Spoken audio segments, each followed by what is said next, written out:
अगर मैं ट्रेडिंग कर रही हूँ तो मुझे वो कौन सी चीज़ है जिसके ऊपर नज़र रखनी चाहिए? ये 4 सिंपल चीज देख करके आप ट्रेडिंग कर सकते हैं। इसमें से चारों में मोस्ट प्रायोरिटी क्या होगी? फर्स्ट रैंकिंग जाती है पीस।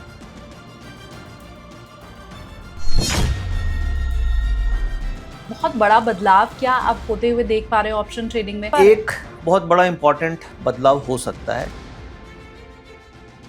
ये रेस्ट्रिक्शंस माइट भी आ सकती है जो आज के दिन में यूएस मार्केट्स में है। एआई का मैं ट्रस्ट तो किसी रिसर्च के ऊपर भी नहीं करती हूँ, तो वहां कैसे कर लूं जहां पे पैसा लगाना है? क्योंकि वो ऑटोमेटेड मॉडल है। हाँ। वो आपको जो भी बताएगा विदाउट इमोशन बताएगा। जो भैया दिख रहा है चैट जीपीटी आपको वही बताएगा। मैं कैसे पोर्टफोलियो रिव्यू करूं, कौन सा शेयर रखूं, कौन सा अच्छा है नहीं है, कोई इजी सा आसान सा तरीका? जिस स्टॉक का भी प्रमोटर होल्डिंग 20% से कम है उसको ऑफलोड कीजिए, और जिनका 30-40% से ज्यादा है उसको ऐड ऑन कीजिए। कि ऐसे लोग जिन्होंने 1 साल 2 साल में प्रॉफिट देखा ही नहीं है, क्या उनको ट्रेडिंग छोड़ देनी चाहिए? फिर ट्रेडिंग नहीं है उनके लिए? आज के दिन में मोस्ट ऑफ द ट्रेडर्स आप देखेंगे वो 3 महीने ट्रेडिंग करने के बाद उनको लगता है कि मैं बहुत ज़्यादा प्रॉफिट बना लूँ। तो कम से कम आपको साल 2 साल तो अपनी लर्निंग को देना चाहिए, तो लर्निंग से ही अर्निंग आएगी। नेक्स्ट 5 ईयर में आपको वो कौन से सेक्टर हैं जो अच्छा करते दिखाई दे रहे हैं? तो ये 2 सेक्टर पे जा सकते हैं। वो पॉइंट्स में जानना चाहती हूँ कि कोई भी ट्रेडर अगर सुबह उठे ना तो बस उसकी नजर उसके ऊपर रहे, वो क्या चेकलिस्ट होगी? ये चेकलिस्ट आपको लाइव मार्केट में ऑप्शन ट्रेडिंग में हेल्प करेंगे। हेलो एवरीवन, बहुत स्वागत है आप सभी का। आप देखना शुरू कर चुके हैं पैसा बोलता है विद एसकेटी। एसकेटी यानी कि मैं शालिनी कपूर तिवारी। सेबी का डेटा ये कहता है कि लगातार ऑप्शन ट्रेडिंग में लोगों का रुझान बढ़ता हुआ हमें दिखाई दे रहा है। फिर सेबी का दूसरा डेटा ये कह रहा है कि ऑप्शन ट्रेडिंग में ज्यादातर लोगों को लॉस होता है। तो क्या इसका मतलब ये है कि लोग बहुत इंटरेस्ट के साथ आ तो रहे हैं मार्केट्स में, लेकिन बहुत निराश हताश होके क्या बाहर जा रहे हैं? आज के पॉडकास्ट में आपको न सिर्फ ऑप्शन ट्रेडिंग से जुड़ी हुई बातें मालूम चलने वाली है, इन्वेस्टमेंट रिलेटेड, स्टॉक रिलेटेड सारी डिटेल आपको पता चलेगी, क्योंकि पॉडकास्ट में मेरे साथ जो मेहमान है उनके पास इन दोनों का एक्सपीरियंस है। मैं अगर ऑप्शन ट्रेडिंग की बात करूं तो 1 नहीं, 2 नहीं, 10 नहीं, लगातार 26 महीने उन्होंने प्रॉफिट दिया है। आपके लिए यह अचरज भरा हो सकता है, लेकिन इसी चैनल पर पहले जिन्होंने उनको देखा है उनके लिए ये बहुत हैरानी भरी बात नहीं है। तो चलिए अब स्वागत मैं कर लेती हूँ। पॉडकास्ट में मेरे साथ आज हैं VP research SMC global securities Nitin Murarka sir. बहुत स्वागत है सर आपका। थैंक यू शालिनी जी, नमस्कार। सबसे पहले तो बधाइयां मेरी आप स्वीकार कीजिए। 1 नहीं, 2 नहीं, ये लगातार जो प्रॉफिट पे प्रॉफिट आप बुक करते जा रहे हैं, बहुत जल्द इसका वर्ल्ड रिकॉर्ड बने, ऐसी मेरी शुभकामना। Thank you. और देखिए ये डिसिप्लिन और प्रैक्टिस का गेम है, और जो ऑप्शन ट्रेडिंग है ये कंप्लीटली साइंटिफिक नंबर्स का और विनिंग प्रोबेबिलिटी का गेम है। तो जो ऑप्शन ट्रेडर्स ऐसा सोचते हैं कि ऑप्शंस गैम्बलिंग है या ये बस ऐसे ही है, ऐसा नहीं है। ये पूरा कैलकुलेशन है, साइंस है, और इस साइंस को कोई भी समझ के इस तरीके से वर्ल्ड रिकॉर्ड्स बना सकता है। तो कोई बहुत कॉम्प्लिकेटेड साइंस भी नहीं है, बस थोड़ी लर्निंग और प्रैक्टिस की ज़रूरत है। तो आप भी इससे इसी तरीके से प्रॉफिट्स बना सकती हैं। वो लर्निंग आज हम लेने की कोशिश भी आपसे करने वाले हैं। अच्छी बात यह है कि आपके पास जितना ज्ञान है वो आप हर बार बांटते भी हैं, तो उसी में से आज सागर की कुछ बूंदें हम लेने की कोशिश करने वाले हैं। मुझे सबसे पहले ये बताइए, जैसा शुरू में ही मैंने कहा कि सेबी का डेटा ये कहता है कि ऑप्शंस के पीछे लोग पागल हैं इस समय। हम देख रहे हैं वॉल्यूम भी हमें बहुत ज़्यादा दिखाई देता है, लेकिन इन सब के बीच हम ये भी देखते हैं कि अलग अलग समय पे बहुत सारे रूल रेगुलेशन चेंज भी होते जाते हैं और उनको समझना आम लोगों के लिए बहुत मुश्किल होता है। तो आने वाले समय में आप कैसा फ्यूचर, ऑप्शन का फ्यूचर कैसा देख रहे हैं वो बताइए। देखिए, एक तो करंट सिचुएशन में जो एक्सचेंज का वॉल्यूम होता है, सपोज कैश मार्केट है या निफ्टी फ्यूचर्स हैं या फ्यूचर्स हैं, उसके कंपैरिजन में ऑप्शंस का वॉल्यूम अप्रॉक्सीमेटली 80% है। यानी जो भी वॉल्यूम्स एक्सचेंजेस में हो रहे हैं उसका 80% वॉल्यूम ऑप्शंस में हो रहा है। तो आप समझ सकते हैं कि ऑप्शन में पार्टिसिपेशन कितना हाई है। और जो ऑप्शन में मेन पार्टिसिपेंट्स हैं वो एक तो रिटेल हो गए, एफआईज हो गए, प्रोप्राइटरी फंड्स हो गए। इनका पार्टिसिपेशन काफ़ी हाई होता है, कैश मार्केट में पार्टिसिपेशन जनरली म्यूचुअल फंड्स का होता है, क्योंकि एसआईपी के रूट के थ्रू इन्वेस्टमेंट्स होती है, लॉन्ग टर्म इन्वेस्टमेंट। बट जो ट्रेडिंग पार्टिसिपेशंस है वो खास तौर से फ्यूचर एंड ऑप्शन में, खास तौर से ऑप्शंस में काफ़ी हाई है। और आने वाले 4-5 सालों में मुझे ऐसा लगता है कि जो इंस्टीट्यूशंस के पार्टिसिपेशंस हैं वो और इंक्रीज़ हो जाएगा। और जैसे हम देख रहे हैं कि एआई ड्रिवन एल्गोरिथमिक स्ट्रेटजीज बहुत सारी आ रही है, तो अब जो आने वाले समय में ट्रेडिंग जो होगी ऑप्शंस की वो डेटा ड्रिवन हो जाएगी। यानी कि केवल चार्ट से या एक रैंडम आप न्यूज़ के बेसिस पे ट्रेड नहीं कर पाएंगे। आपको साइंटिफिक तरीके से डेटा के बेसिस पे, जैसे जो हम लोग डेटा ओपन इंटरेस्ट है, वॉल्यूम है, पीसीआर है, इन सब के बेसिस पे अगर आप ट्रेड करोगे तो ज़्यादा एक्यूरेसी मिलेगी। अब अभी रिसेंट में 12-13 नए इंडेक्स लॉन्च किए गए हैं, जैसे पावर इंडेक्स हो गया, बीएसई ने आईटी इंडेक्स लॉन्च किया है जिसकी मंथली एक्सपायरी है, क्योंकि एक्सचेंजेस को अभी परमिशन केवल एक ही वीकली एक्सपायरी रखने की है। तो अगर परमिशन एक्सचेंज को मिल जाए तो मुझे ऐसा लगता है कि इतने सारे इंडेक्स आ गए हैं कि हर दिन एक्सपायरी वाले प्रोडक्ट आ जाएंगे। बट अभी फ़िलहाल लिमिटेड है कि आप एक ही वीकली एक्सपायरी रख सकते हैं, इसलिए निफ्टी की और सेंसेक्स की है। बट मंथली एक्सपायरी के लिए बहुत सारे प्रोडक्ट्स नए नए आ रहे हैं, जैसे बैंक निफ्टी है, फिन निफ्टी है जिसकी मंथली एक्सपायरी है। और अभी रिसेंट में जून के महीने में ही करीब 13-14 नए इंडेक्स लॉन्च किए हैं एक्सचेंज ने, एनएसई ने। पावर इंडेक्स हो गया, और भी कई बास्केट्स बनाई है। तो वो उसका फ्यूचर भी ऑप्शन ट्रेडिंग की तरफ धीरे धीरे मूव करेगा।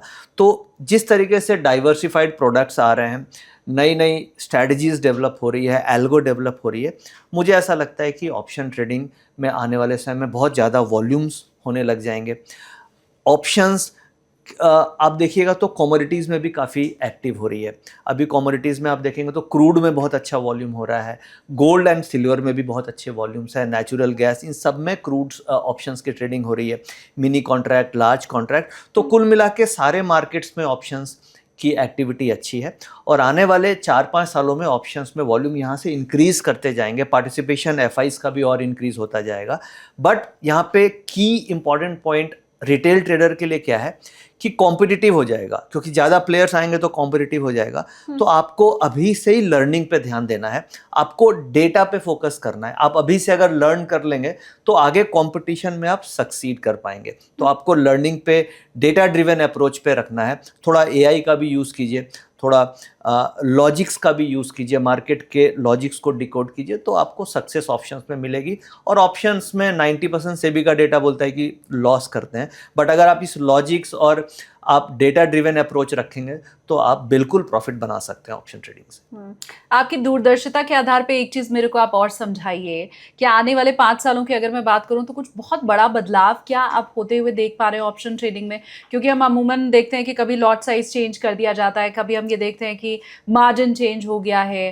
तो आपका एक्सपीरियंस क्या कहता है, कुछ क्या बहुत बड़ा बदलाव होते हुए आप देख पा रहे हैं? एक बहुत बड़ा इंपॉर्टेंट बदलाव हो सकता है जो अभी यूएस मार्केट्स में है, इंटरनेशनल मार्केट्स में। अगर आप मान लीजिए यूएस में आपको ऑप्शन ट्रेडिंग करनी है, अभी तो इंडिया में भी कई सारे ऐसे ब्रोकिंग प्लेटफॉर्म को लाइसेंस दिया गया है जिसके थ्रू आप यूएस में इन्वेस्टमेंट कर सकते हैं, यूएस के स्टॉक्स खरीद सकते हैं। ये भी रिसेंट जून की डेवलपमेंट है। बट वहाँ पे नियम ये है, रूल ये है कि अगर मुझे फ्यूचर ऑन ऑप्शन ट्रेड करना है तो मेरे अकाउंट में कम से कम $10,000 या $20,000 होना चाहिए। एग्जैक्ट मुझे ध्यान नहीं है, बट मिनिमम कैपिटल की रिक्वायरमेंट है $10,000 या $20,000, ऐसे मिनिमम मेरे अकाउंट में होना चाहिए। नहीं तो मैं ट्रेडिंग फ्यूचर ऑप्शन नहीं कर सकता। इन्वेस्टमेंट कर सकता हूँ, यानी लॉन्ग टर्म इन्वेस्टमेंट कर सकता हूँ, but trading is not allowed. तो मुझे ऐसा लगता है जैसे सेबी का रिसेंट में रिटेल पार्टिसिपेशन के लिए काफ़ी रेस्ट्रिक्शंस रिसेंट में आई है, लॉट साइज रिवाइज किए गए हैं। हो सकता है, नॉट श्योर, 50-50% चांसेस हैं। मुझे ऐसा लगता है कि आने वाले समय में एक मिनिमम कैपिटल रिक्वायरमेंट की एक रिक्वायरमेंट हो सकती है कि मान लीजिए आपका मिनिमम 5 लाख की एक बेस कैपिटल आपके पास है, तभी आप फ्यूचर ऑप्शन कर सकते हैं। या फिर ऐसा भी हो सकता है कि आप इनकम टैक्स पेई हैं और आप इतना मिनिमम इनकम टैक्स देते हैं तो ही आप फ्यूचर एंड ऑप्शन में ट्रेड कर सकते हैं। ऐसा रेस्ट्रिक्शन इसलिए आ सकता है कि आजकल बहुत सारे ऐसे ऑप्शन ट्रेडर्स हैं जिनकी इनकम बिल्कुल भी नहीं है, या फिर वो नॉन इनकम टैक्स पेई हैं, और वो फ्यूचर एंड ऑप्शन में एग्रेसिवली ट्रेड करके अपने कैपिटल को गंवा देते हैं। तो ये रेस्ट्रिक्शंस माइट भी आ सकती है जो आज के दिन में यूएस मार्केट्स में है, जहाँ पे कैपिटल की लिमिट है और कुछ रेस्ट्रिक्शंस हैं ऑप्शन ट्रेडर्स के लिए। हाँ और ना में अगर मैं आपसे पूछूं कि आपके हिसाब से ये होना चाहिए या नहीं होना चाहिए? देखिए मेरे हिसाब से ये होना चाहिए, क्योंकि कहीं ना कहीं अगर आप कुछ रेस्ट्रिक्शंस लगाने की ज़रूरत, क्योंकि जैसे कि हर साल डेटा आता है कि 90% ऑप्शन बायर लॉस कर रहे हैं, ऑप्शन ट्रेडर लॉस कर रहे हैं, तो उसको रेस्ट्रिक्ट करने का या मिनिमाइज करने का एक ये तरीका भी हो सकता है। नहीं, पर इससे दोनों लॉस का क्या लेना देना है? मेरे अकाउंट में पैसा पड़ा भी है नहीं, और नुकसान होना है तो वो तो मैं दे ही इसमें दूंगी। क्या है कि वैसे ट्रेडर्स जिनके पास केवल 1 लाख रुपए ही है, वो उनके पास रिस्क कैपिटल नहीं है। ऑप्शन ट्रेडिंग रिस्की जरूर होती है, बट आपके पास अगर रिस्क लेने की कैपेसिटी नहीं है और आप रिस्क लेंगे तो आप अनकंफर्टेबल हो जाएंगे और आपके फिर फैमिली लाइफ और आपके इमोशन पे प्रॉब्लम आती है। तो ऑप्शन या फ्यूचर उन्हीं के लिए है जिसके पास सरप्लस कैपिटल है, रिस्क कैपिटल है। तो इसलिए कुछ रेस्ट्रिक्शंस होनी चाहिए। इसका नेगेटिव इम्पैक्ट भी है। नेगेटिव इम्पैक्ट है कि थोड़ी लिक्विडिटी पे फर्क आएगा, थोड़ा ब्रोकिंग इंडस्ट्री पे भी इसका नेगेटिव इम्पैक्ट आएगा। But from a retail point of view plus point भी है कि वैसे ट्रेडर्स रेस्ट्रिक्ट हो जाएंगे जिनके पास बिल्कुल भी कैपिटल नहीं है, और वो कई यंग बच्चे जिनको एकदम ऑप्शंस की नॉलेज नहीं है और वो अपने पॉकेट मनी से ऑप्शंस ट्रेडिंग कर लेते हैं और उनका फर्स्ट हैंड एक्सपीरियंस ही खराब हो जाता है। तो वो भी कहीं ना कहीं हद तक रेस्ट्रिक्शंस आएगी। आप सीख के करो, थोड़ा पैसे कमा के करो, थोड़ी सेविंग करने के बाद करो, कोई ऐसी हड़बड़ी नहीं है। बट मेरे हिसाब से होना चाहिए। आपके हिसाब से क्या होना चाहिए? मुझे कमेंट करके आप बताइए कि क्या ऑप्शन ट्रेडिंग में कूदने के पहले आपके अकाउंट में इतना पैसा हो या आप टैक्स इतना भर रहे हो, इस तरह का कोई नियम आप क्या चाहते हैं या आपको क्या लगता है कि ऑप्शन ट्रेडिंग में आना चाहिए, वो आप मुझे बताइए कमेंट करके। आप सर आगे बढ़ते हुए जब हम ट्रेडिंग की बात करते हैं तो एक तो हमें बहुत सारी नसीहतें, बहुत सारी सलाह मिलती हैं कि आपको ये भी चेक करना है, ये भी चेक करना है, ये भी चेक करना है। बहुत सारे चार्ट, बहुत सारे डेटा हमारे सामने आ जाते हैं। अगर मैं एक सबसे तगड़ा कुछ आपसे पूछना चाहूँ कि अगर मैं ट्रेडिंग कर रही हूँ तो मुझे वो कौन सी चीज़ है जिसके ऊपर नज़र रखनी चाहिए? क्या मुझे पीसीआर पे सबसे ज़्यादा ध्यान रखना है? क्या मुझे वॉल्यूम देखना है, वीवैप देखना है? तो क्या होता है, आप कैसे करते हैं?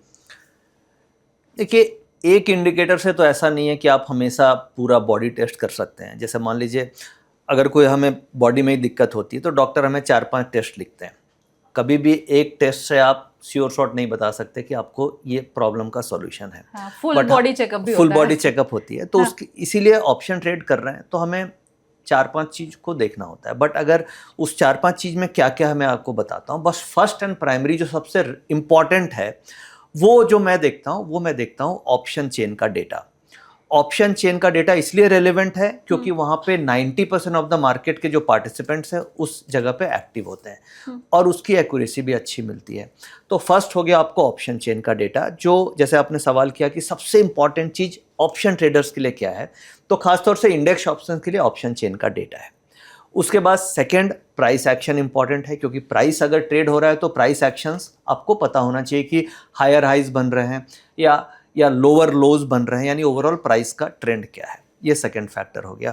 थर्ड, हम लोग वीवैप को बहुत इंपॉर्टेंट फैक्टर है। जैसे वीवैप क्या होता है, वॉल्यूम वेटेड एवरेज प्राइस, यानी कि जिस लेवल पे मैक्सिमम वॉल्यूम्स हो रहे हैं। तो पीसीआर तो देखना इंपॉर्टेंट है ही, बट उसके साथ साथ वीवैप भी देखना चाहिए। यानी अगर प्राइस दिन भर वीवैप के ऊपर चल रहा है, इसका मतलब चांसेस है कि मार्केट ऊपर की तरफ चली जाएगी। और पूरे दिन अगर वीवैप के नीचे चल रहा है तो मोस्ट लाइकली क्लोजिंग में वीवैप के नीचे चली जाएगी। 70% ऑफ द टाइम ऐसा होगा।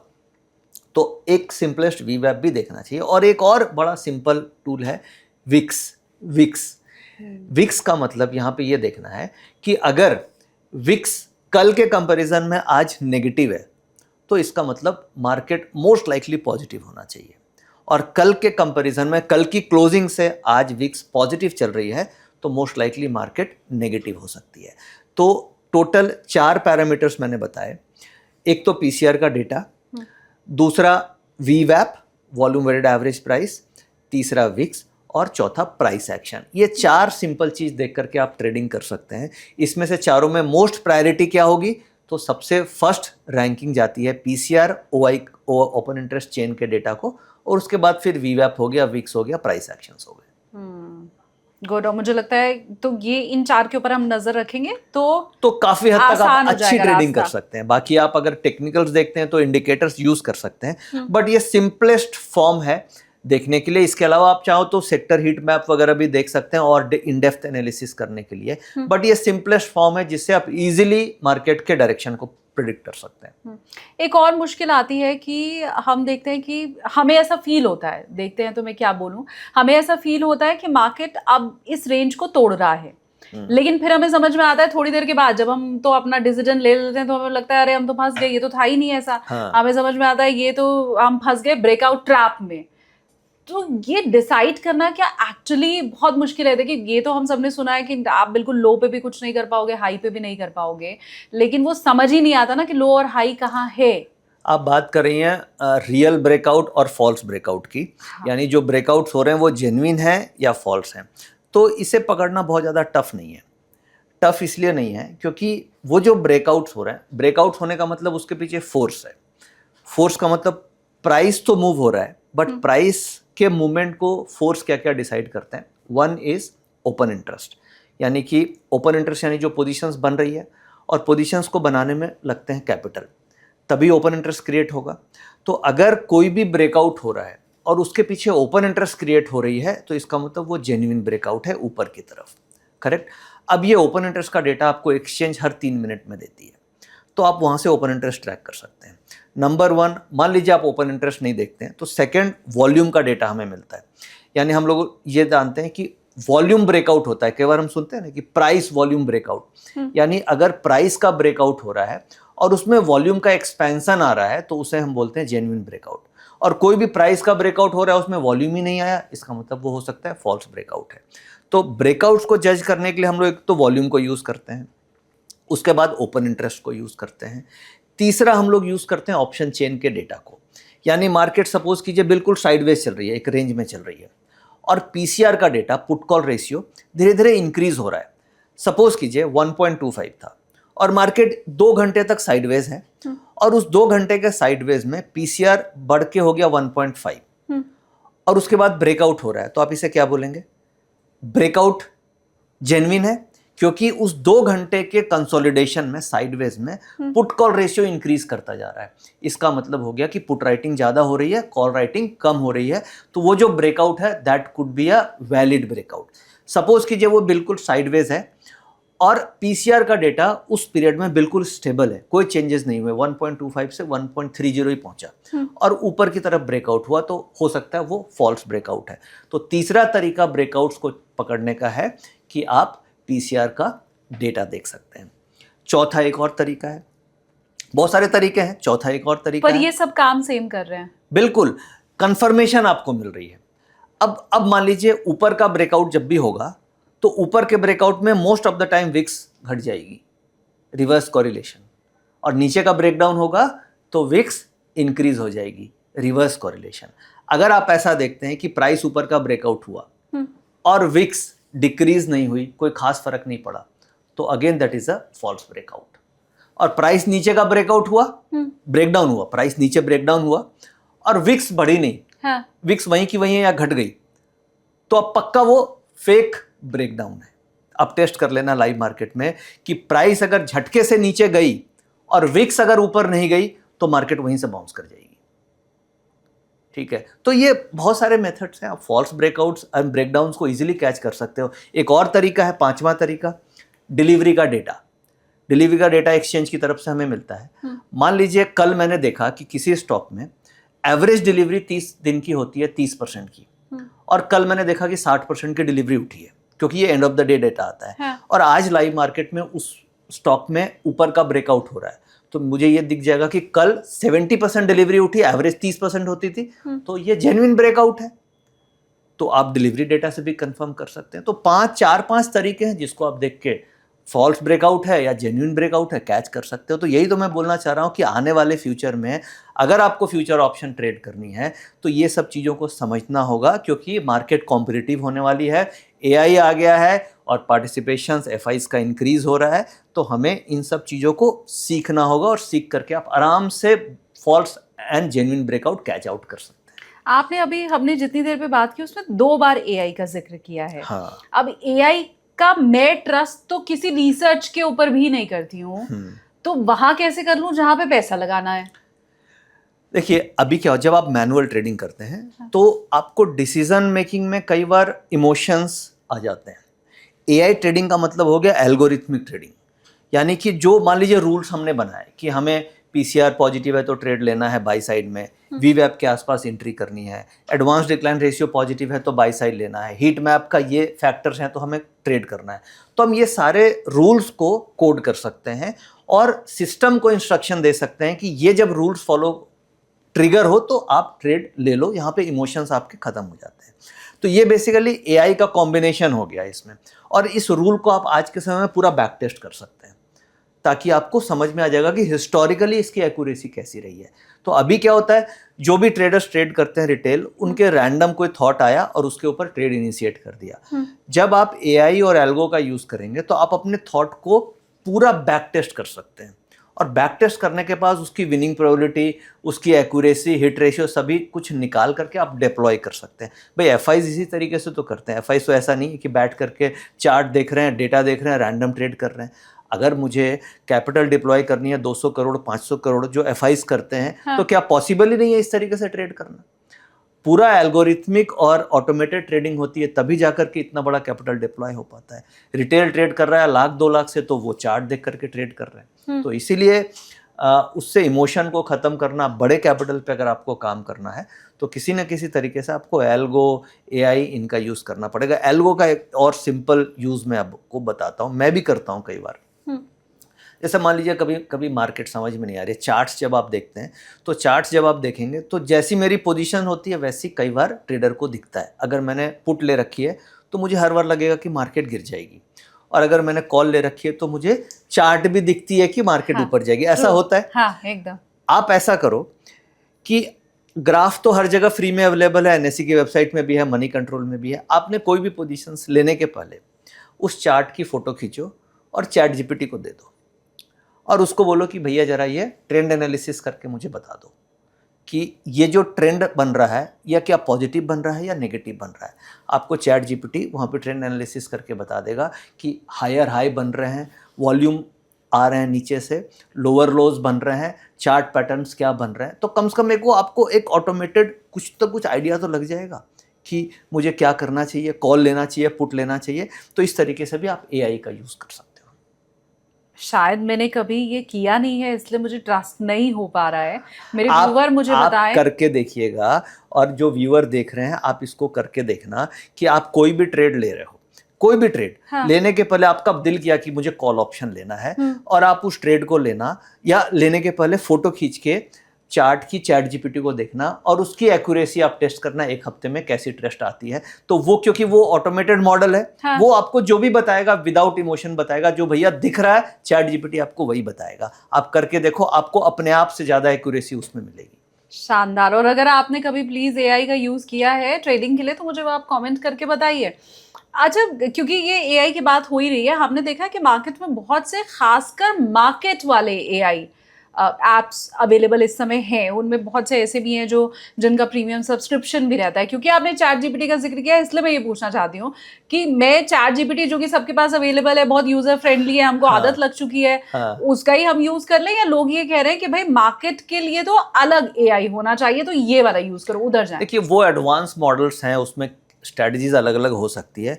एकदम सिंपलेस्ट तरीका तो मैंने अभी बताया कि चार्ट्स को आप एक बार डाल करके चार्ट एनालिसिस कर सकते हैं। मान लीजिए आप कोई इंडिकेटर ही लगा दीजिए, उसमें सिंपल एक मूविंग एवरेज लगा दीजिए और उसका स्क्रीनशॉट दे करके आप एक एनालिसिस आपको मिल जाएगी। बट जरूरी नहीं है कि आप कोई सब्सक्रिप्शन लें, ट्रेडिंग सब्सक्रिप्शन, क्योंकि उसके अलग मॉडल्स हो सकते हैं। अभी तो इंपॉर्टेंट ये है कि आपको फेथ होना चाहिए कि उसकी एक्यूरेसी आपसे ज़्यादा बेहतर आ रही है कि नहीं। और यहाँ पे इंपॉर्टेंट है कि अपने जो इमोशंस हैं, हमारे जो ट्रेडिंग इमोशंस है, उसको हम कैसे ऑटोमेट करें। तो ये एक सिंपलेस्ट तरीका है जिससे आप अपने ट्रेडिंग इमोशंस को कंट्रोल कर सकते हैं।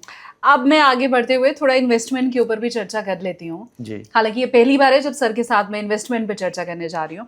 मार्केट इधर बीच बहुत उथल पुथल भरा रहा है। लॉन्ग टर्म इन्वेस्टमेंट भी जिसने किया है उसे भी समझ नहीं आ रहा है क्या करें, क्योंकि हमने देखा है 24 में भी बहुत कुछ मिला नहीं, 25 में भी बहुत नहीं मिला, 26 में रही सही कसर जो थी वो पूरी हो गई।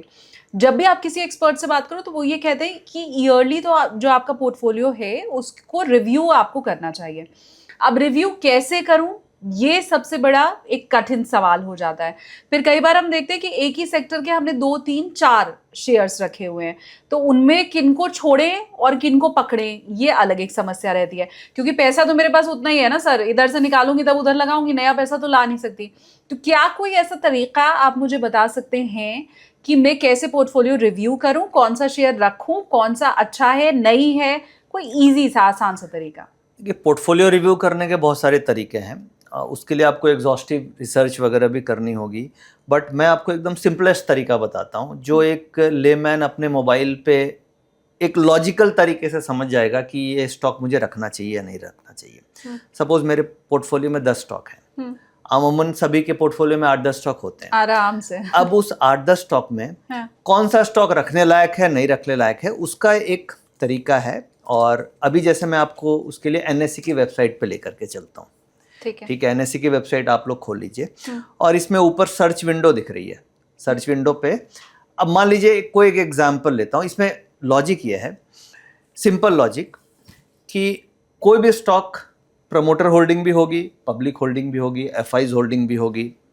ठीक है, तो जिस स्टॉक में प्रमोटर की होल्डिंग ज़्यादा है वो स्टॉक नॉर्मली हम लोग मानते हैं कि अच्छा है, क्योंकि जिसने कंपनी को खड़ा किया, प्रमोटर का मतलब जिसने कंपनी को खड़ा किया, और अगर वो स्टेक उसमें होल्ड करते हैं इसका मतलब उसमें ग्रोथ के चांसेस हैं।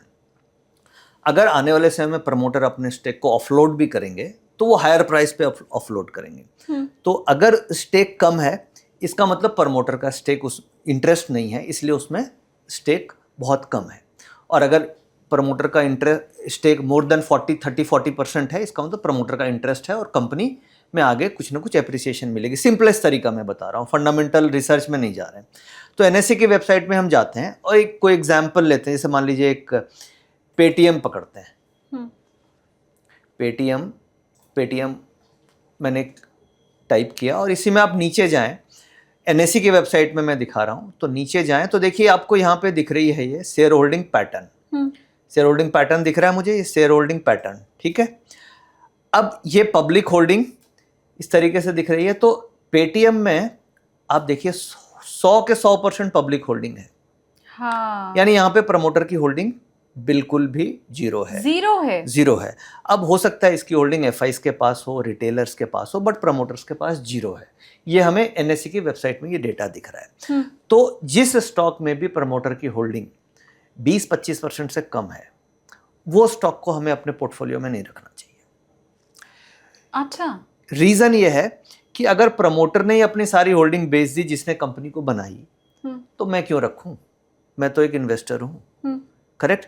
सपोज जिसको खुद अपने माल पे भरोसा नहीं है। हाँ, उसने अपना मार्केट में माल बेच दिया, तो मैं क्यों इन्वेस्टमेंट करूं उसमें? जैसे दूसरा एग्जांपल लेते हैं, चलो एक रिलायंस का एग्जांपल लेते हैं यहाँ पे। अब मैं रिलायंस पे खोला मैंने, तो अभी आप देखिए रिलायंस में प्रमोटर होल्डिंग कितनी हमें दिख रही है। रिलायंस में आप देख सकते हैं कि 50% प्रमोटर होल्डिंग है और 50% पब्लिक की होल्डिंग है। यानी कि अभी भी promoters of Reliance is holding 50% of share holding of the company. तो आप देखिए, अब मान लीजिए मैं प्रमोटर हूं, मेरे पास 50% है, मुझे आने वाले समय में अगर ऑफलोड भी करना है तो मैं करंट भाव पे तो नहीं करूंगा ना। प्राइस ऊपर जाएंगे तभी मैं होल्ड कर रहा हूं, क्योंकि मुझे कॉन्फिडेंस है कि कंपनी के प्राइस ऊपर जाएंगे। मैं एज अ प्रमोटर मुझे पता है कि ग्रोथ प्रोस्पेक्ट क्या है, क्या हम नया विजन के साथ काम कर रहे हैं, क्या आगे फ्यूचर है। तो प्रमोटर अगर होल्ड कर रहे हैं अपने स्टेक को, इसका मतलब कंपनी में ग्रोथ है और आगे जब भी डिसइन्वेस्टमेंट होगी, जब भी स्टेक सेल होगा, वो हायर प्राइस पे होगा, तो वहाँ पे आपको प्राइस एप्रिसिएशन के चांसेस ज़्यादा है। तो यहाँ पे की लर्निंग ये है कि आपके पोर्टफोलियो में अगर 10 स्टॉक हैं और आपको एक सिंपलेस्ट तरीके से आप एनालाइज करना चाहते हैं, तो उन 10 स्टॉक की पोर्टफोलियो 10 स्टॉक का प्रमोटर होल्डिंग आप चेक कर लीजिए एनएससी की वेबसाइट में। जिस स्टॉक का भी प्रमोटर होल्डिंग 20% से कम है उसको ऑफलोड कीजिए, और जिनका 30-40% से ज़्यादा है उसको ऐड ऑन कीजिए, सब्जेक्ट टू अदर फैक्टर्स। बाकी तो फंडामेंटल फैक्टर्स अलग हो गए, बट ये एक सिंपलेस्ट है कि प्रमोटर की होल्डिंग कितनी है। जैसे मान लीजिए, एक और मैं एग्जांपल आपसे पूछता हूँ, जैसे मान लीजिए आईटी में 2 स्टॉक है, इन्फोसिस और टीसीएस है। अब मेरे पास इन्फोसिस है और मैं ये देखना चाहता हूं कि दोनों एक ही सेगमेंट में है आईटी, तो मुझे टीसीएस रखना चाहिए या इन्फोसिस रखना चाहिए, which is a better company. तो इसका रिसर्च करने का तरीका क्या है, अब हम इसको सिंपलेस्ट एनएससी की वेबसाइट में, मान लीजिए मैंने इन्फोसिस पे गया, मैंने इन्फोसिस टाइप किया, तो इन्फोसिस का की होल्डिंग हम नीचे चेक करते हैं, तो ये आप देखिए ये कितनी आ रही है प्रमोटर होल्डिंग इसमें, 14%, और पब्लिक के पास है 85%। तो ये इन्फोसिस में प्रमोटर की होल्डिंग है 14% और 85% पब्लिक होल्डिंग है। ठीक है, अब हम इसी को टीसीएस, टीसीएस तो मैं बाद में देखूंगी। आप ही के बताए हुए नियम के मुताबिक अगर 30% भी नहीं है प्रमोटर की होल्डिंग, हाँ, तो पहले तो मुझे फिर निकाल देना है। ये तो मुझे देख के समझ में आ रहा है, टीसीएस से कंपेयर तो बात की बात है, अगर मेरे पोर्टफोलियो में तो मैं निकाल दूंगे। और मान लीजिए मुझे इसी को शिफ्ट करके कोई दूसरा स्टॉक लेना, सेम सेगमेंट का आईटी, मान लीजिए मैं बुलिश हूँ आईटी के लिए और मुझे आईटी में ही लगाना है, क्योंकि मान लीजिए मैंने इन्फोसिस अगर ऑफलोड किया, सेल किया, तो मैं इसी सेगमेंट का कोई स्टॉक लेना चाहता हूँ। अब आईटी में विप्रो है, एचसीएल टेक है, टीसीएस है, तो अगर उन सबको कंपेयर कर लेते हैं कि कौन सा बेटर है यहीं पे लाइव, तो आपको समझ में आ जाएगा। तो एक हम टीसीएस देखते हैं जो लीडिंग है अभी। तो टीसीएस में आप देखिए प्रमोटर की होल्डिंग कितनी आ रही है, 71%, यानी एनी हाउ इन्फोसिस से तो बेटर दिख रहा है, करेक्ट, क्योंकि 71% होल्डिंग है। तो रिलायंस से भी ज्यादा है सर, ज्यादा होल्डिंग है। इसका मतलब है कि आने वाले समय में टीसीएस की ग्रोथ इन्फोसिस से कंपेयर, जो प्रमोटर है वो ज्यादा कॉन्फिडेंट है, तभी होल्ड कर रखे हैं। भाई ओनर जिसने कंपनी को बनाया वो ज्यादा कॉन्फिडेंट है। अब अगली बार आते हैं, चलो विप्रो को देखते हैं। दुकानदार को अपने माल पे भरोसा है, बिल्कुल। अब विप्रो को देखते हैं, तो ये देखिए विप्रो पे आते हैं, विप्रो में भी 72% होल्डिंग है, तो ये भी बुरा नहीं है, करेक्ट। एचसीएल टेक पे आते हैं, तो आप इस तरीके से कंपेयर कर सकते हो। अब एचसीएल टेक पे आते हैं, तो एचसीएल टेक में 60% है। अब मेरे पास 4 शेयर हो गए कंपेयर करने के लिए, Infosys, TCS, Wipro, HCL tech. तो ये तो पक्का हो गया कि इन्फोसिस से बेटर ये तीनों हैं from a promoter point of view. तीनों में अब आप कंपेयर कर सकते हो, तो उसमें दिख रहा है कि टीसीएस ब्रांडेड है। टीसीएस में आप बाकी रेवेन्यू है, ये आपको एनएससी की वेबसाइट पे ये भी दिखता है। अभी आप देखिए, टोटल इनकम दिख रही है, प्रॉफिट बिफोर टैक्स है, नेट प्रॉफिट है, ये सब सारा फिगर्स हमें एनएससी की वेबसाइट पे ही दिखता है। तो अगर आप फंडामेंटल रिसर्च भी करना चाह रहे हैं, जैसे आपने मेरे से पूछा कि कैसे ये डेटा देख सकते हैं, फ्री में कैसे देख सकते हैं, तो एनएससी की वेबसाइट पे आप जाके पूरा डेटा देख सकते हैं। जैसे मान लीजिए कॉर्पोरेट अनाउंसमेंट्स क्या है, अगर मान लीजिए मुझे ये देखना है कि कॉर्पोरेट एक्शंस क्या दिख रहे हैं, कॉर्पोरेट अनाउंसमेंट देखना है, टोटल इनकम क्या आ रही है, प्रॉफिट बिफोर टैक्स क्या है कंपनी की, नेट प्रॉफिट बिफोर टैक्स है, ये सारा का सारा डेटा आप अपने मोबाइल पे देख सकते हैं।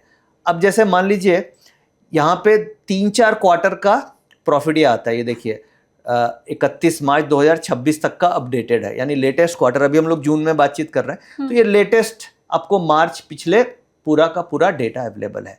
अगर मैं इसमें और भी डेटा आप देख सकते हो, जैसे मान लीजिए बायबैक हो गया, इवेंट कैलेंडर है, फाइनेंशियल रिजल्ट्स जाकर के आप देख सकते हैं। इनसाइडर ट्रेडिंग, ये बहुत अच्छा डेटा है। इनसाइडर ट्रेडिंग के अंदर क्या दिखता है कि प्रमोटर्स भी अपने स्टेक्स, इनसाइडर का मतलब हुआ प्रमोटर्स, इनसाइडर्स का मतलब प्रमोटर, और प्रमोटर भी अपने शेयर की खरीद बिक्री करते हैं, उनको डिस्क्लोज करना होता है, ये सेबी का रूल है। तो अगर कोई प्रमोटर अपने शेयर्स को खरीद रहा है या बेच रहा है, तो उसकी रिपोर्ट यहाँ पे इनसाइडर रिपोर्ट में आती है। तो आप ये जाकर के इनसाइडर रिपोर्ट देख सकते हैं। अब इसमें क्या होता है, इसमें एक बाइंग और सेलिंग दोनों का डेटा आता है, कि कभी कभी इनसाइडर ने बाय कर लिया या इनसाइडर ने सेल कर दिया। रेलेवेंट ज्यादा होता है बाइंग का डेटा, क्यों? सेलिंग का डेटा से ज्यादा रेलेवेंट बाइंग का डेटा होता है। सेलिंग का डेटा तो कई बार क्या होता है, ट्रांसफर ऑफ हैंड्स भी हो सकते हैं, फैमिली आपस में ही स्टेक, अपना स्टेक अपने बेटे को दे दिया, ट्रांसफर ऑफ हैंड्स भी हो सकते हैं, या किसी रिक्वायरमेंट से भी सेलिंग हो सकती है। बट बाइंग अगर हो रहा है, तो बाइंग का पर्पस एक ही होगा, कन्विक्शन इन द कंपनी, क्योंकि बाइंग और कोई दूसरे पर्पस से आप नहीं करेंगे ना, सेलिंग के लिए मल्टीपल पर्पस हो सकते हैं। तो अगर बाइंग का डेटा इनसाइडर में मिल रहा है, इसका मतलब देयर इज सम कन्विक्शन। अब आपका फर्स्ट क्वेश्चन था कि how to find out a real breakout और अ फॉल्स ब्रेकआउट। तो अगर मुझे इनसाइडर रिपोर्ट्स में इनसाइडर की तरफ से बाइंग का डेटा मिल रहा है और डिलीवरी का डेटा इंक्रीज हो गया, डिलीवरी परसेंटेज, और there is a breakout in the chart, so that is a valid breakout, not a real breakout है। तो इस तरीके से आप डेटा कोरिलेशन से मार्केट के चाल को पकड़ सकते हो और वहां आपको बड़ी मूवमेंट मिलेगी, क्योंकि अगर इनसाइडर्स या प्रमोटर ने स्टेक बढ़ाया तो 2-4% के लिए तो स्टेक नहीं बढ़ाया ना, 30-40% के लिए स्टेक बढ़ाया उन्होंने, तो वो आपको बड़ी मूव वहां पे मिलती है। पर हर समय चौकन्ना रहना होगा। अरे कमाना है तो चौकन्ना होना ही होगा, पैसे तो ऐसे नहीं आते ना। प्रॉफिट बनाना है, सक्सेसफुल होना है, तो you have to be very active, और मजा आता है इसमें। मतलब ये बोरिंग काम नहीं है। आप रिसर्च करो और आपकी रिसर्च सही हो गई तो इससे और ज्यादा खुशी की बात नहीं है, बट रिसर्च तो आपको करनी पड़ेगी। मुझे तो इसमें ही बहुत इंटरेस्ट आ रहा है और मैं व्यूअर को भी बोलूंगी कि अगर आपने 2-3-4 शेयर को ऐसे कंपेयर किया है जैसे सर ने अभी बताया, तो वो प्लीज आप मुझे कमेंट करके बताइए। और अगर आप उसमें से कोई स्टॉक अब छोड़ने भी वाले हैं, आपको समझ में आ गया कि ओ शिट मुझे तो पता ही नहीं था प्रमोटर नहीं है इसमें, आप अगर एग्जिट ले रहे हैं तो मुझे वो भी आप कमेंट करके जरूर बताइएगा। अब क्योंकि ये निफ्टी की खुली गई है वेबसाइट सर, और इसके पहले मुझे याद है हमने एक पूरा शो किया है एनएससी की वेबसाइट के ऊपर, तो कुछ इसमें और ऐसा काम का है जिसपे हम तो ध्यान नहीं देते हैं, बिल्कुल, पर आपका ध्यान गया हो कभी?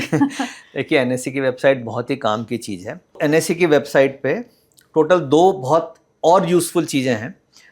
एक तो ट्रेडिंग पॉइंट ऑफ व्यू से बताऊंगा और एक जनरल इंटर मार्केट एनालिसिस के बारे में बात करेंगे। ट्रेडिंग पॉइंट ऑफ व्यू से आप यहाँ पे ये निफ्टी दिख रही है, इस पर मैंने क्लिक किया तो ये विंडो खुल गई। अब ये विंडो खुली तो एक हमें एक्सचेंज इस तरीके से ये डेटा दे रहा है। ये आपको स्टॉक्स में भी काम करेगी, कैसे करेगी मैं सिखाता हूँ। ये ट्रिक बड़ी सिंपल ट्रिक है। 52 वीक हाई दिख रहा है और 52 वीक लो दिख रहा है मेरे को, हाई लो दिख रहा है, ये लो हो गया और हाई। और ये इंट्राडे का ये लो है और ये हाई है। अब इसका अगर मैं मीन प्लॉट करूं, मीन का मतलब एक तरीके से सेंटर पॉइंट हो गई, तो एक हॉरिजेंटल लाइन हम लोग एक वर्टिकल लाइन ऐसे बना सकते हैं। ये हमारा मीन आ गया, करेक्ट।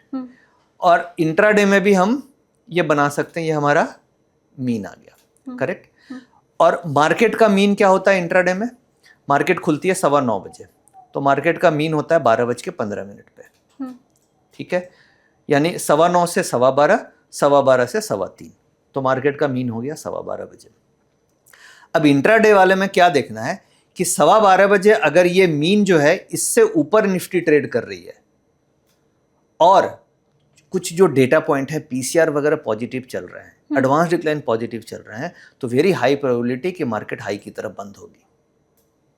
अच्छा, ठीक है, क्योंकि मार्केट के सेंटर लेवल पे मार्केट अपने मीन से ऊपर चल रहा है, यानी कि ट्रेंड पॉजिटिव है। भाई मीन का मतलब वीवैप हो गया ना। मीन का मतलब हो गया कि मार्केट पे जहां मेजॉरिटी ऑफ द ट्रेडिंग हुई उसके ऊपर है। मीन का मतलब वीवैप और मीन का मतलब एवरेज। और अगर हम मीन से ऊपर ट्रेड कर रहे हैं at the mean of the market, इसका मतलब कि market is towards upper band, तभी मीन से ऊपर है ना। मीन से नीचे होने का मतलब एवरेज से नीचे है, और मीन से ऊपर होने का मतलब एवरेज से ऊपर है, और वो भी मीन मार्केट में। तो आप हमेशा अगर ये मीन से ऊपर है तो आप कॉल की साइड ट्रेड करो। और मीन मार्केट में यानी 12:15 बजे के बाद अगर मार्केट ये मीन वैल्यू से नीचे ट्रेड हो रही है कंसिस्टेंटली, तो एंडिंग जो होगी वो टुवर्ड्स अ लोअर बैंड हो सकती है, करेक्ट। तो ये हो गया ट्रेडिंग का ट्रिक। अब हम बात करते हैं 52 वीक हाई लो में। तो 52 वीक हाई लो में अभी हम मीन के थोड़ा नीचे ही चल रहे हैं। ये देखिए यहाँ पे है ना, ये दिख रही है गोल सी बटन। तो अगर अभी इसके नीचे चल रही है, किसी कारण से आने वाले फ्यूचर में अगर ये मीन से ऊपर निकल जाए, तो इसका मतलब मार्केट तेजी की तरफ आ रही है, हाई की तरफ। फिर 26,373 का जो हाई है उसकी तरफ बढ़नी चालू हो जाएगी। तो मार्केट का जो अभी रेसिस्टेंस लेवल है वो मीन रेसिस्टेंस की तरह काम करेगा, क्योंकि mean is a average of the market, और एवरेज का मतलब क्या हुआ, उस लेवल पे सबसे ज्यादा बाइंग और सेलिंग हुई होगी मार्केट में, तभी वो एवरेज है। एवरेज कैलकुलेट कैसे होती है? अगर मुझे 10 दिन की एवरेज निकालनी है तो 10 डेज का जो प्राइस ट्रेड है divided by 10 is the average. तो एवरेज इज अ मीन। तो मीन के अगर हम लोग नीचे हैं तो बियर हावी है, और मीन के ऊपर हैं तो बुल हावी है। तो ये आप देख सकते हो 52 वीक हाई लो, और इसी को आप देख सकते हैं इंट्राडे में। तो ये ट्रिक से भी आपको एनएससी की वेबसाइट में काम करेगी। अब मान लीजिए मैं इसको रिलायंस पे चलाता हूँ, चलिए हाँ, इसको मैं लेकिन व्यूअर को एक चीज बता दूं कि मुझे आज जून में ये मालूम चल गया है कि जुलाई में मार्केट अच्छा करने वाला है और वो ऊपर की तरफ जाएगा बिना ये किसी भी तरह का चार्ट डेटा मीन निकाले हुए। उसका रीजन क्या है वो आप टेक ऑफ विद एसकेटी में जब जाएंगे तो आपको पता चलेगा। सर ने हमें एक बहुत शानदार ट्रिक बताई है बीते 10 सालों का डेटा स्टडी करने के बाद कि कैसे जून में भी मार्केट अप ट्रेंड रहने वाला है, जुलाई में भी रहने वाला है। राइट सर, अब इस सस्पेंस पे मैं इसको यहाँ पे खत्म कर रही हूँ ताकि मेरे व्यूअर उस पॉडकास्ट को जाके देखें। तो आप टेक ऑफ में जाइए और वहां जाके आप देखिए कि सर ने हमें कैसे अभी बता दिया है जून में कि जुलाई में मार्केट ऊपर को जाएगी। जी सर। तो ये तो हो गई अपनी सालनी जी ट्रेडिंग पॉइंट ऑफ व्यू से बात। अब मैं आपसे एक सवाल पूछता हूँ, एनएससी जाना जाता है स्टॉक ट्रेडिंग के लिए, तो क्या एनएससी की वेबसाइट पे आप कमोडिटीज का डेटा देख सकते हैं? नहीं। बिल्कुल देख सकते हैं। यानी एक्सचेंज ने अपने प्लेटफॉर्म पे कमोडिटीज का डेटा, करेंसी का डेटा, इंटरेस्ट रेट का डेटा, ये सारा का सारा डेटा वहाँ पे देते हैं। क्यों देते हैं? ताकि आप एज अ ट्रेडर आपको पता हो कि कमोडिटी क्या परफॉर्म कर रही है, करेंसी क्या परफॉर्म कर रही है, इवन बॉन्ड यील्ड्स क्या कर रहे हैं, क्योंकि आपस में सारे प्रोडक्ट्स इंटर कॉरिलेटेड हैं। इंटर मार्केट एनालिसिस, जैसे मान लीजिए क्रूड के प्राइस बढ़ते हैं तो इक्विटी के लिए नेगेटिव है, हाँ। इंटरेस्ट रेट ऊपर जाता है तो इक्विटी के लिए नेगेटिव है, ठीक है। इंटरेस्ट रेट ऊपर जाएगा तो बॉन्ड यील्ड्स नीचे आएंगे। तो ये सारे इंटर मार्केट एनालिसिस के अंदर आते हैं। करेंसी 95 से 96 अगर होती है, रुपया डेप्रिसिएट करता है तो इक्विटी के लिए नेगेटिव है, हाँ। तो एनएससी की वेबसाइट में ये सारा का सारा डेटा आता है। क्या आपको पता है ये? नहीं। कहाँ पे आता है, दिखाऊं आपको? हाँ प्लीज। बिल्कुल दिखाता हूँ। उसके पहले व्यूअर पे मुझे बताएं कि क्या आपको ये बात मालूम थी कि आप कमोडिटी का डेटा भी देख सकते हैं एनएससी की वेबसाइट पे? वो मुझे बताइए कमेंट करके। देखिए एनएससी की वेबसाइट खोल ली और इसमें नीचे स्क्रॉल डाउन कीजिए, और स्क्रॉल डाउन जब करेंगे तो ये मोस्ट एक्टिव कॉन्ट्रैक्ट्स के ठीक नीचे और थोड़ा आएंगे तो आपको यहाँ पे देखिए ये दिख रही है, ये हमें यहाँ पे ये आप देख पा रहे हैं, ये देखिए करेंसी का डेटा दिख रहा है, ठीक है। करेंसी में यूएसडी, येन, जीबीपी, यूरो, ये सारा डेटा दिख रहा है। और इसके अलावा मान लीजिए मुझे इंटरेस्ट रेट देखना है, मुझे कमोडिटी के स्पॉट प्राइसेस देखने हैं, तो ये भी मुझे सारा डेटा यहाँ दिखता है। अब कैसे आप और इन डेप्थ देख सकते हैं, तो मान लीजिए मैं इसमें अगर क्लिक करूँ तो इसके अंदर हम लोग चलते हैं और डेटा, जैसे मैंने यहाँ पे कमोडिटी पे क्लिक किया तो आप देखिए गोल्ड के प्राइसेस हैं। 10 ग्राम गोल्ड का प्राइस अभी 1,44,000 चल रहा है, ये आप देख सकते हैं ना। 10 ग्राम गोल्ड का प्राइस आ रहा है, 1 kg सिल्वर का प्राइस आ रहा है, ठीक है। तो ये बेसिकली कई बार हमें आइडिया नहीं होता कि कहाँ पे प्राइस देखें, तो एनएससी की वेबसाइट में ये सारा का सारा डेटा हमें आ रहा है। खासतौर से मेटल्स के आ रहे हैं। अब मान लीजिए क्रूड ऑयल का देखना है तो एक बैरल का रेट अभी 7,722 चल रहा है, तो क्रूड ऑयल के आ रहे हैं, क्रूड ऑयल मिनी आ रहा है, कॉपर का प्राइस है, लीड मिनी, निकल, इन सब के प्राइस आ रहे हैं। और ये अपडेटेड 19 जून, आज जब हम लोग रिकॉर्ड कर रहे हैं तो 19 जून का ये सारा का सारा डेटा यहाँ पे आ रहा है, राइट, ठीक है। अब मान लीजिए मुझे इंटरेस्ट रेट का डेटा देखना है। कई लोगों को इंटरेस्ट रेट का नॉलेज नहीं होता कि इंटरेस्ट रेट भी कुछ है, हाँ। तो इंटरेस्ट रेट में जनरली जो हम लोग ट्रैक करते हैं वो 6 ईयर बॉन्ड्स, 10 ईयर बॉन्ड्स हम लोग ट्रैक करते हैं। तो जिसमें देखिए यील्ड आ रहा है, जैसे अभी ये 6.3 ये जीसेक है, इसका यील्ड आ रहा है 6.8 है, फिर ये जीसेक है 6.4 है, 7 है। तो ये बेसिकली ये बॉन्ड यील्ड्स होते हैं। तो बॉन्ड यील्ड्स का घटना और इंटरेस्ट रेट का बढ़ना मार्केट के लिए नेगेटिव होता है। तो बट सिंपल हमको यहाँ पे यही समझना है कि कमोडिटी के प्राइसेस, इंटरेस्ट रेट, करेंसी के प्राइसेस, ये सब सारा का सारा आप एनएससी की वेबसाइट पे जाकर के देख सकते हो। तो ये डेटा भी यहाँ पे आता है। पर ये क्या हमें इसके ऊपर हर रोज नजर बना के भी रखनी है? जरूरी नहीं है कि आपको नजर बना के रखनी है, बट एज अ अवेयरनेस आपको पता होना चाहिए कि भाई क्रूड का एक्सचेंज में क्या प्राइस चल रहा है। जैसे मैंने बताया 7,222 पर बैरल का रेट हमें दिख रहा है, या हमें पता होना चाहिए गोल्ड का स्पॉट रेट क्या है, एक्सचेंज का क्या रेट है, उसमें कितना % ऊपर है। खासतौर से क्रूड में अभी फिलहाल जो कॉरिलेशन मैंने देखा निफ्टी के साथ, वो काफ़ी हद तक क्रूड का नेगेटिव कॉरिलेशन होता है। तो जब क्रूड 90 के ऊपर चला जाएगा तब इफेक्ट आता है मार्केट में, बट अभी 75 78 आ गया तो अब ये कोई फैक्टर नहीं है। अब मार्केट में ये अगर 75 से 80 भी हो जाएगा तो कुछ फर्क नहीं पड़ेगा, बट अगर ये 90 के ऊपर चला जाता है जब भी, तो उस केस में फिर कॉरिलेशन निफ्टी के साथ पकड़ लेता है क्रूड, और फिर क्रूड बढ़ेगा तो निफ्टी गिर जाएगी और क्रूड घटेगा तो निफ्टी बढ़ जाएगी। बट अगर ये जब 90 के नीचे आ गया, 75-80 आ गया, तो फिर ये बढ़ेगा भी तो कोई फर्क नहीं पड़ता। तो हमें इतना ही नजर रखना है कि बहुत ज्यादा बड़ा कुछ एप्रिसिएशन कमोडिटीज में या क्रूड में नहीं हो, और कुछ नेगेटिव न्यूज़ ऐसी नहीं हो, क्योंकि इंटर कॉरिलेटेड हैं सारी की सारी मार्केट्स, और इम्पैक्ट फर्स्ट कमोडिटी में और इंटरेस्ट रेट्स में आते हैं, उसके बाद इक्विटी में फाइनली हमें इम्पैक्ट देखने को मिलता है। तो बेसिकली एनएससी की वेबसाइट में ये डेटा अवेलेबल है, और आपने जैसे मेरे से सवाल किया तो मैं सोचा कि ये भी बता दूं व्यूअर को, ताकि उनको पता चले कि क्या डेटा अवेलेबल है और देख सकते हैं वो। अब एक चीज मैं और आपसे समझना चाहती हूँ, वापस मैं ऑप्शन ट्रेडिंग की तरफ आती हूँ। सेबी का डेटा ये बताता है कि 10 में से 9 ट्रेडर्स भारी नुकसान में होते हैं, if I am not wrong, right? 100 में 90 उनका ये कहना है। अब मैं ये समझना चाहती हूँ कि शायद ऐसे बहुत से मेरे व्यूवर इस समय आपको देख रहे होंगे जिन्होंने महीनों या हो सकता है पिछले 1 साल 2 साल में लगातार लॉस ही बुक किया होगा, प्रॉफिट का उन्होंने चेहरा भी नहीं देखा होगा। तो ऐसी कंडीशन में, क्योंकि आपके पास बहुत लंबा एक्सपीरियंस है मार्केट का, तो कोई प्रैक्टिकल सलाह आप क्या उन्हें देना चाहते हैं, ये पहली बात। और दूसरी बात ये कि ऐसे लोग जिन्होंने 1 साल 2 साल में प्रॉफिट देखा ही नहीं है, क्या उनको ट्रेडिंग छोड़ देनी चाहिए, फिर ट्रेडिंग नहीं है उनके लिए? देखिए, आपको ये एनालाइज करना होगा कि लॉस अगर हो रहे हैं आपको कंटिन्यूअस, तो कुछ ना कुछ गलती हो रही है, किस रीज़न से लॉस हो रहे हैं।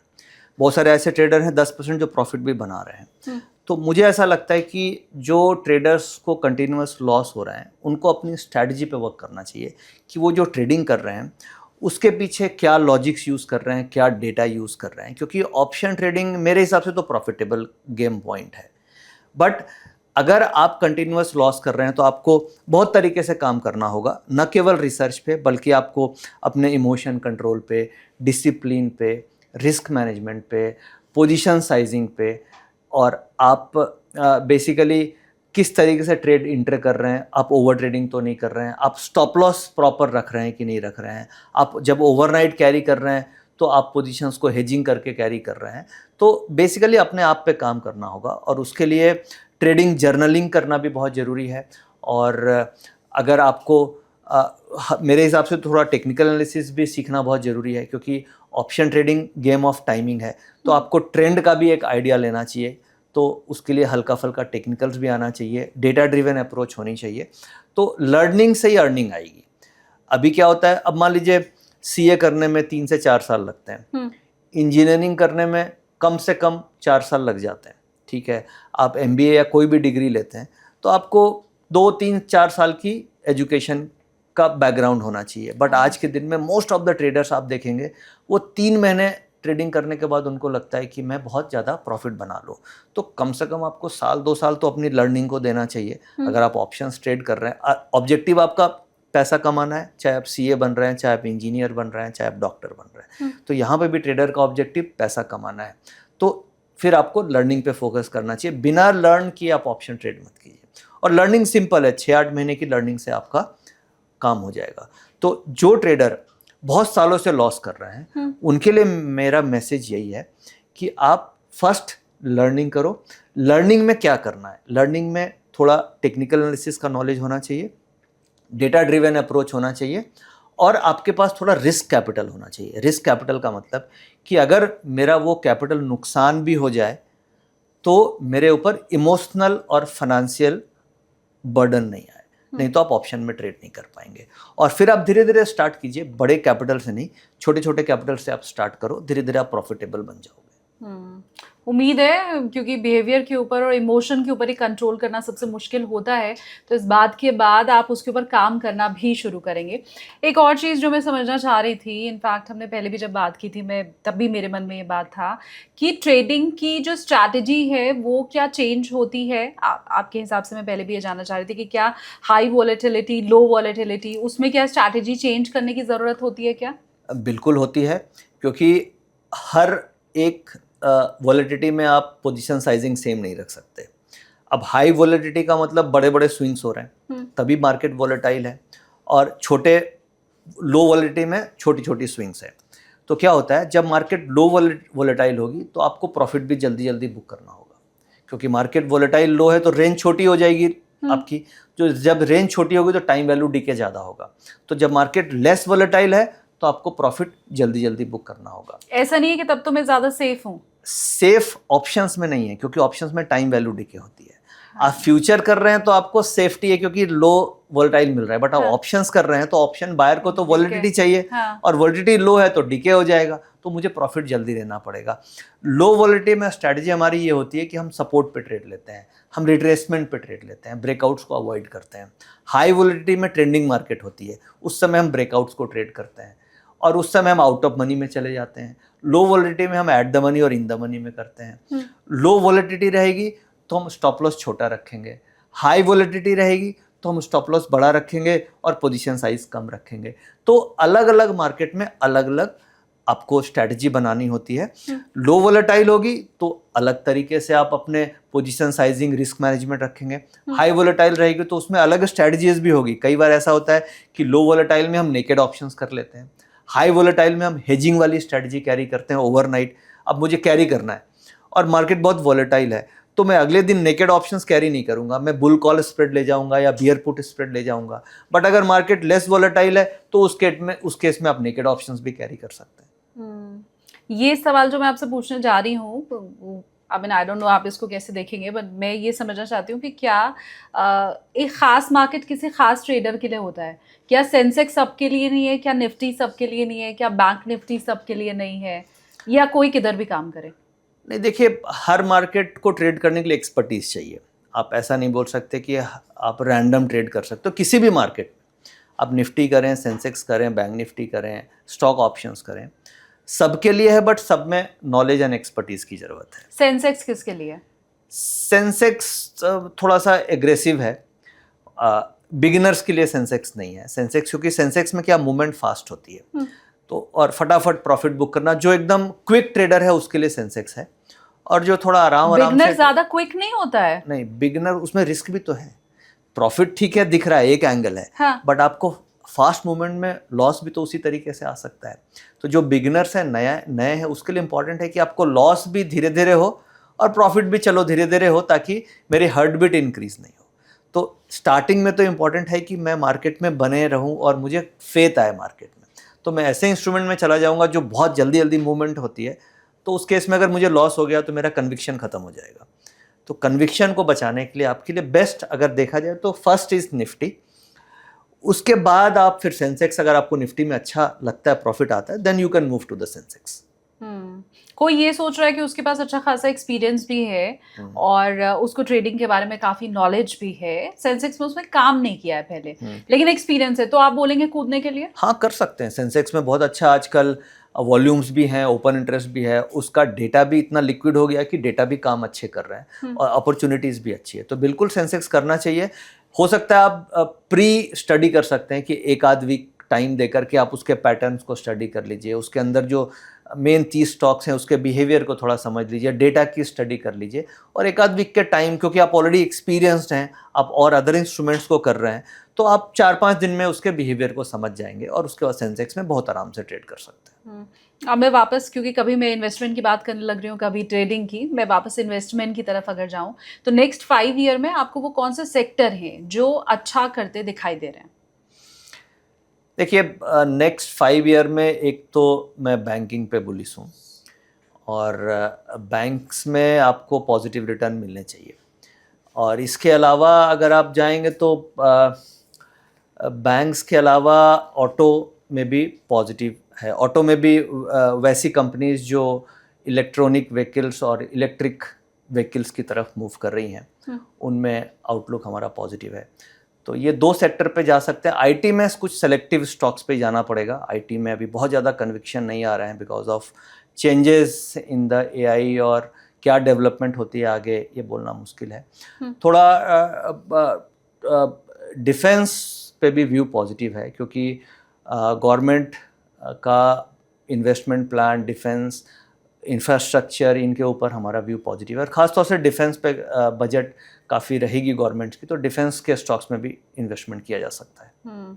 अब चलते चलते मैं चाहती हूँ कि मेरे व्यूवर्स को आप कुछ चेकलिस्ट दीजिए जिन पर नज़र भी रखनी हो और वो नो नेगोशिएबल होनी चाहिए।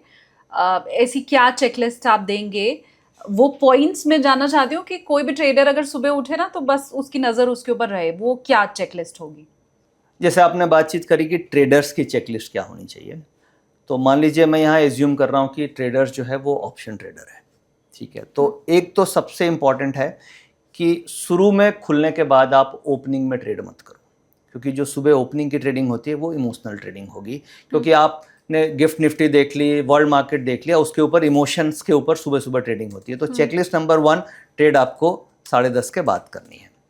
अब 10:30 बजे आपको सबसे इंपॉर्टेंट है वो देखना है ऑप्शन चेन का डेटा, यानी पीसीआर का डेटा, ऑप्शन चेन का डेटा, कि किस तरीके से कॉल एंड पुट्स में पोजीशंस बन रही है। थर्ड चेकलिस्ट जो हम लोग यूज करते हैं, हम ये देखते हैं कि मार्केट वीवैप से कितना ऊपर या कितना नीचे चल रहा है। अब वीवैप हो गया वॉल्यूम वेटेड एवरेज प्राइस, अगर प्राइस कंटिन्यूअस उससे ऊपर जा रहा है फिर नीचे आ रहा है, but most of the time अगर वीवैप से ऊपर है तो outlook for the day would be positive, और वीवैप से नीचे है तो डे आउटलुक नेगेटिव होगा। फोर्थ चेकलिस्ट विक्स पे हमेशा नजर रखते हैं। विक्स, अब अगर प्रीवियस डे से विक्स नीचे चल रही है तो इसका मतलब मार्केट में चांसेस हैं कि ऊपर जाएंगे, फियर फैक्टर नहीं है। 70% ऑफ द टाइम ऐसा होगा, और विक्स अगर नीचे चल रही है तो मार्केट ऊपर जाएगा, और विक्स अगर ऊपर चल रही है तो मार्केट नीचे जाएगा। ये तो हो गया डेटा और सेंटिमेंट पॉइंट ऑफ व्यू से। और इसके अलावा चेकलिस्ट में हम लोग एडवांस डिक्लाइन रेशियो को भी देखते हैं। एडवांस डिक्लाइन का मतलब हो गया कितने स्टॉक ऊपर हैं एनएससी में और कितने नीचे हैं। अब जैसे मान लीजिए निफ्टी एनएससी में टोटल 3500 स्टॉक्स ट्रेड होते हैं। अब 3500 में सुबह मार्केट खुली और 2500 शेयर ऊपर है और 1000 शेयर नीचे चल रहे हैं, तो इसका मतलब क्या हुआ, जो सेंटिमेंट है वो पॉजिटिव साइड है, क्योंकि 2500 पॉजिटिव है और 1000 नीचे है। तो ये एक सेंटिमेंटल इंडिकेटर है जो हम लोग चेकलिस्ट में रखते हैं। अब ये जो चेकलिस्ट है, ये चेकलिस्ट को हम लोगों ने ऑटोमेट कर रखा है बेसिकली। अब जो व्यूअर है वो ये सोचेगा कि यार ये चेकलिस्ट देखे कैसे इतने सारे, पीसीआर डेटा हम कहाँ देखें, वीवैप कहाँ पे देखें, एडवांस डिक्लाइन रेशियो कैसे देखें। तो एक तो तरीका होगा कि आप अलग अलग देख लो।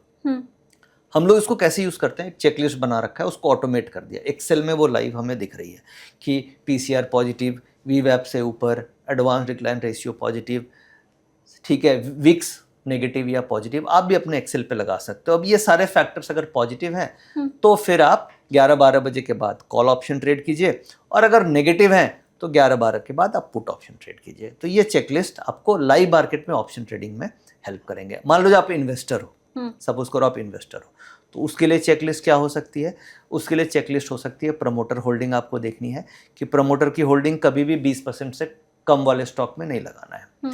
दूसरा, डिलीवरी वॉल्यूम देखना है कि उस स्टॉक में जिसकी डिलीवरी वॉल्यूम 25-30% से नीचे है तो वैसे स्टॉक में आपको इन्वेस्टमेंट नहीं करना है। तो ये 2 सिंपल चेकलिस्ट है, जो सिंपलेस्ट फॉर्म है वो इन्वेस्टर्स पॉइंट ऑफ व्यू से हो गई, और आप ऑप्शन ट्रेडर हो तो ये 4-5 चेकलिस्ट आप देख सकते हो।